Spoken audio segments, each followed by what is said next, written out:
I want to get into the bones because the bones and the evidence related to the bone fragments is some of the most hotly contested part of it is probably the most hotly contested part of the case online where people are building the most theories around, people are trying to come up with certain variations of what happened, what didn't happen, building their own narratives. What did you find in the case files and any evidence related to the bones? What were you able to find, and what conclusions were you able to draw from the bone Yeah. fragments recovered on the trail from Kris and Lisanne?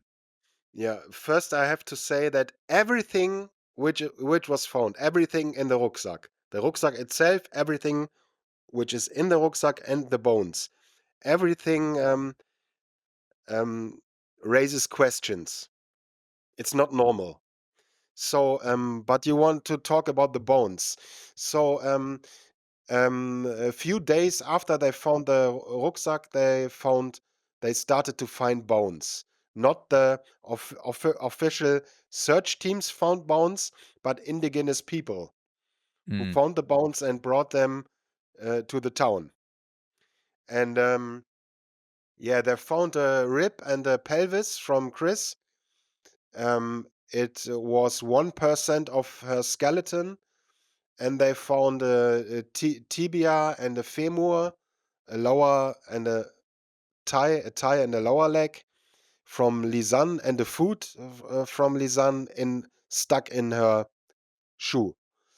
And so the skeletons of and the bodies of Kris and Lisanne must been totally torn apart mm, in thousands of Pieces. little parts. Mm. So now you have to ask, how can this happen? So there was a last photo they made short behind the Mirador, and the bones were found 10 kilometers away from that spot. So how is it possible those bones came there? And um, most people who think of an accident think, okay, it could be animals mm, eating them, bringing the bones there, or it could be um, little streams who carried the bodies, and then they went into the river, and then the river brings them there. The thing is that we read the autopsy reports, and there are no trauma and no fractures and no abrasions on the bones. These are clear bones. There's no sign of predators, animals, mm, um, and there's no sign of an accident, and there's no sign of a river torn mm, it away. So And this is the but what question. you must know is that the river is not like a river in the US or in Germany. The river is full of rocks. So I was on the monkey bridge in the jungle, and it's obvious when you fall down the monkey bridge, then you are probably dead in a second because it's not clear water you fall into. It's mm. it's 1 million of rocks, and so when a body flows into the river, it's not just flowing like you would imagine in Europe or in the US, Yeah, but it's not it's it's not like a calm, yes, lazy river. There's a exactly. lot of things to hit your head on and Yes, other so things. Yeah. the bones must show signs of all these rocks scratching. I cannot explain in English, but um, so that Yeah, there would be like if the bones were floating down the river, there would be indentations, there would be fragment marks, like things that you would expect to see if a bone was just ricocheting off of rocks for 10 kilometers. yes, There would be Yeah, yeah. markings. And then there was the bones themselves. The pathologist wondered about why Kris Kremers' bones, the rib and the pelvis, it was half pelvis, were bleached. Mm, They were bleached and totally destroyed. So it was dried out, and the bone mark. You say bone mark in English too? Bone mark? Yeah, bone mark or like the pigmentation of the Yeah. bone. It was destroyed and bleached, and the pathologists wanted to find out how could that happen.